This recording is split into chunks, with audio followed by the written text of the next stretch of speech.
What's up guys? So andito po tayo ngayon sa Coron Bay. Kasi nga Bay nga ito. So ayan. Yung nakikita niyo po guys, yun yung mga barko na ano. Ayun yung pier ng Coron, Palawan. Tapos yun yung pinaka Coron Island ito. Yung andyan yung Twin Lagoon, Barracuda Lake, Kayangan Lake, saka kung ano-ano pa. Ayan, makikita nyo dyan. Tapos dahil medyo ano ngayon habagat at katatapos din lang ng bagyong Krising, so ito ang sitwasyon dito. Pero sa ngayon mayroon pa rin naman mga turista, marami pa din. Ito naman yung isla na ito dito guys. Ito yung yan, nakikita nyo po. Ayun yung Lahala na isla. Barangay Lahala. Sakop na Coron pa rin yan. So ito yung mga bangka. Siguro dahil walang masyadong guest. Dahil syempre galing nga sa sama ng panahon. So ayan, yun yung ito kasi guys, ito yung mga parkingan ng mga bangka hanggang doon sa may dulo.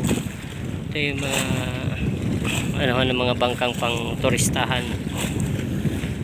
Dati ito guys, ito dagat ito, tinambakan lang ito. Tapos yan yung Bacau Resort. Ito yung dito sa Coron. So ang laki rin talaga ng itinambak kasi hanggang doon din to sa dulo hanggang dito kung yung makikita. Ayan. Tapos yan yung ito naman ito yung bayan ng Coron, Palawan. So ayun yung Mount Tapias.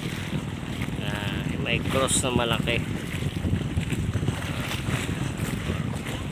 Nakit yan, nasa 722 steps or 718, basta nasa ganun, kalimutan ko lang. So yun yung estimated niya. Ito yung palengke ngayon, pero ito ililipat itong palengke na to guys doon sa may unahan. Ayan, so ito yun yun. So ganito kaganda na ang Coron, lalo na kung madagdagan talaga ito yan yung sunlight, tsaka yung hotel na yan yung kulay yellow. Yun, and that's it for today's video guys. Thank you for watching. Bye bye.